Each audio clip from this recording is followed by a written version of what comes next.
அநேகமாக உங்களுக்கு அவங்க சமூகத்தை சார்ந்த பொண்ணாக இருக்கும். நாயுடு சமூகத்தை சார்ந்த பொண்ணாக தான் வச்சுருக்கோம். உங்களுக்கு கோயம்புத்தூரில் இது பண்ணியிருக்காங்கன்னா உங்களுக்கு அந்த கோயம்புத்தூர் இதில் அந்த சைடில் வந்து இவங்களுக்கு தெரிஞ்சவங்களாம் இருக்கலாம். அல்லது மதுரையிலேருந்து இவங்க அக்கா தரப்புலேருந்து இல்லை, இவங்க தரப்பில் தான் பார்த்துருக்காங்க. மதுரையில் பார்த்துருந்தா அநேகமாக மதுரையில் பார்த்துருந்தா அவங்க அக்கா தரப்பில் அவங்க விஜயகாந்த் சார் அவங்க அத்தை இருக்காங்க இல்லையா, டாக்டர் விஜயலட்சுமி, அவங்க தரப்புலேருந்துலாம் போயிருக்கலாம்.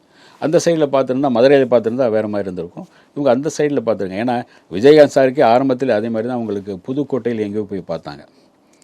அது நாயுடு சமூகத்தை சேர்ந்தவங்க தான். வாங்க சாப்பிடுங்க, பொண்ணெல்லாம் தரமாட்டோம் சினிமாக்காரனுக்கு அப்படின்ட்டாங்க. விஜயகாந்துக்கே சொல்லிட்டாங்க அப்போது, சினிமாக்காரனுக்கு பொண்ணெல்லாம் தரமாட்டேன்ட்டாங்க அப்போ அவருக்கு.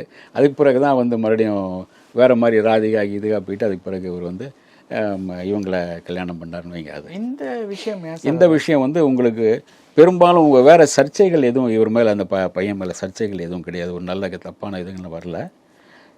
அநேகமாக அவருடைய உடல்நிலை கருதியோ அல்லது வேறு இடம் பார்க்கலாம் அப்படின்னு நினச்சிருக்கலாம். அவங்க வேறு இன்னும் கொஞ்சம் பெட்டராக இடமான பார்க்கலாம். நிச்சயம் பண்ணியாச்சு.